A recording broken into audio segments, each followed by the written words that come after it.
بسم اللہ الرحمن الرحیم نحمدہ ونصلی ونسلم علی رسولہ الکریم وعلی آلہ وصحبہ وازواجہ وأہل بیتہ اجمعین اللہم صل علی محمد وعلی آل محمد عدد کل حرف کتب ویکتب الی ابد الآبدین ودہر الداہرین یا رب العالمین یا ارحم الراحمین۔ درود شریف پڑھ لیجیے۔ میں حنیف بھائی سے گزارش کروں گا یہاں میرے پاس آ جائیں گے۔ حنیف بھائی تشریف لے آئیں۔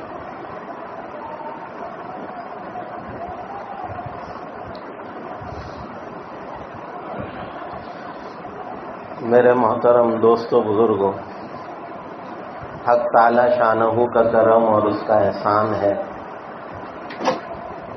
کہ اس نے ہمیں اپنی یاد کی توفیق عطا فرمائی، اپنے حبیب و محبوب شاہ محبوبان عالم سرکار دو عالم صلی اللہ علیہ وسلم کی یاد نصیب فرمائی۔ اس نعمت کے ملنے پر حق تعالی شانہ کا جتنا بھی شکر ادا کیا جائے کم ہے۔ میرے محترم دوستوں، لکھا ہے کہ کوئی بادشاہ بڑا سخی تھا اور ہیلے بہانے سے عطا کیا کرتا تھا، اور یہ بات طے شدہ ہے کہ جن کی طبیعت میں سخاوت ہو وہ دینے کے بہانے ڈھونڈتے ہیں۔ تو وہ اپنی مملکت کی سیر کو نکلا تو کسی باغ کے قریب سے گزرا تو دیکھا ایک بڑے میاں پودا لگا رہے ہیں۔ بادشاہ نے پوچھا، بڑے میاں کیا کرتے ہو؟ کہنے لگے، حضور والا میرا ارادہ ہے آم کا درخت لگانے کا، یہ بیج بو رہا۔ بادشاہ کہنے لگا، اپنی عمر دیکھو اور یہ بیج دیکھو، اس کے پھل دینے تک زندہ رہو گے؟ وہ بڑے میاں بھی اس زمانے کے تھے، اس دور کے تو نہیں تھے۔ کہنے لگے، حضور والا اگر یہی بات ہمارے باپ دادا سوچتے تو ہمیں آج آم نہیں ملتا کھانے کو۔ یہ تو میں اس لیے لگا رہا ہوں کہ میرے بعد کی نسلیں فیضیاب ہو جائیں۔ بادشاہ تو سخی تھا، بڑا خوش ہوا، فوراً 100 اشرفیاں نکال کے اس کو دے دی۔ تو بڑے میاں مسکرانے لگے۔ بادشاہ کو تعجب ہوا، پوچھا، بھئی کیوں مسکرائے، کیا وجہ ہے؟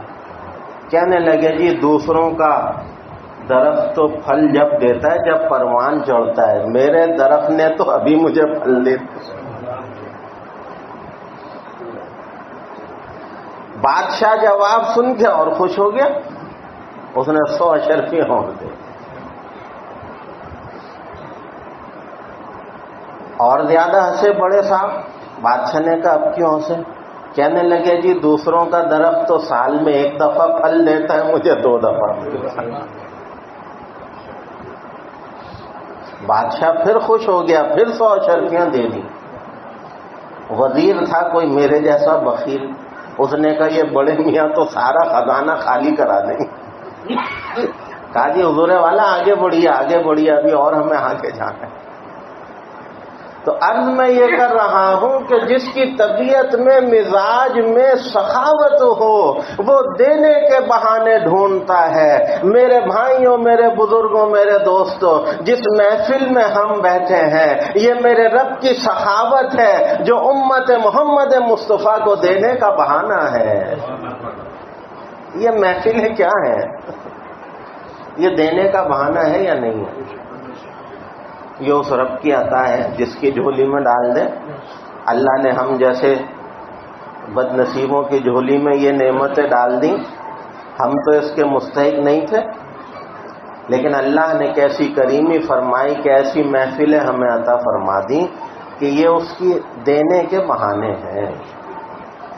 میرے بھائیوں، جب آدم علیہ السلام دنیا میں تشریف لائے اب دنیا میں جب آئے تو ظاہر ہے دنیا کا کاروبار تو آگے چلے گا. جبرائیل تشریف لائے اور حضرت آدم علیہ الصلوۃ والسلام کو کھیتی باڑی سکھائی، زراعت سکھائی.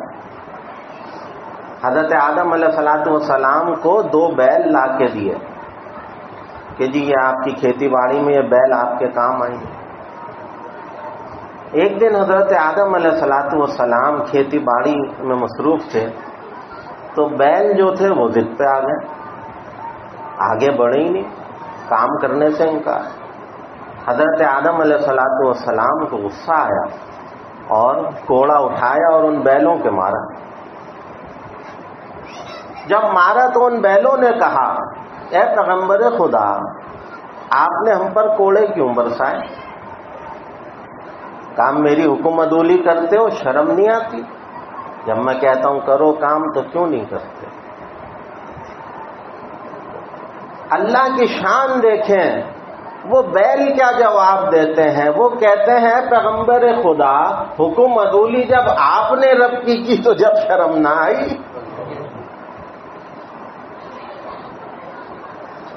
میرے بھائیوں، حضرت آدم علیہ الصلوۃ والسلام بہت روئے، کہنے لگے پروردگار اب یہ جانور بھی مجھے میرے گناہ کا تانا دیں گے، اب یہ بھی میرا گناہ مجھے گنوائیں گے. میرے بھائیوں، اللہ نے اسی دن سے جانور کو گونگا کر دیا. پہلے یہ جانور بولا کرتے تھے، بات کیا کرتے تھے، اللہ نے جانور کو گونگا کر دیا. حضرت آدم نے درخواست کی پروردگار میرا گناہ تو نے جنت ہی میں معاف کیوں نہ کیا، زمین پہ آنے کے بعد کیوں کیا؟ اللہ نے فرمایا آدم سن لو، جنت میں تمہاری خطا معاف کر دیتے، ہمارا کرم ایک بندے پہ ہوتا. ہم نے سوچا دنیا میں جاؤ اپنی نسل قیامت تک بڑھاؤ، ہزاروں لاکھوں کروڑوں اربوں اپنے بچے پیدا کرو. جب یہ سب کے سب گناہ کر کے آئیں گے ہم سے شرمسار ہوں گے، ہم سب کو معاف کر دیں گے، سارا جہان ہماری کریمی دیکھے گا، سارا جہان ہماری کریمی دیکھے گا. تو میرے بھائیوں، رب تو اتنے کریم ہیں.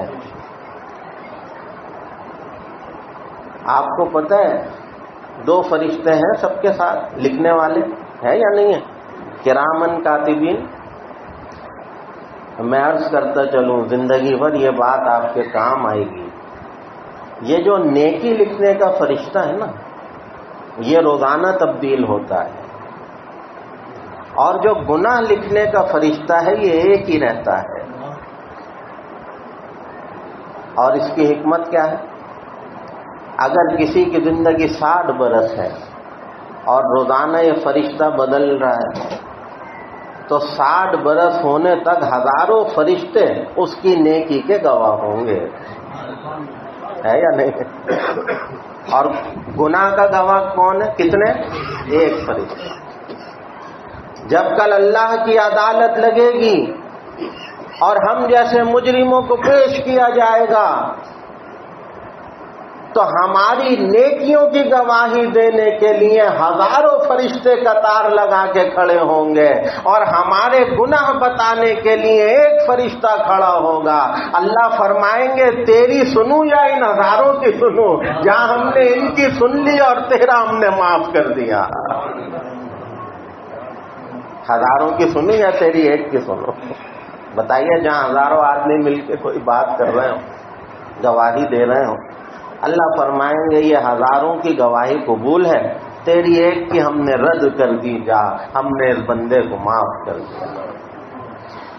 تو اور کیا کریمی رب کی چاہتے ہیں؟ ایسی کریمی اللہ نے عطا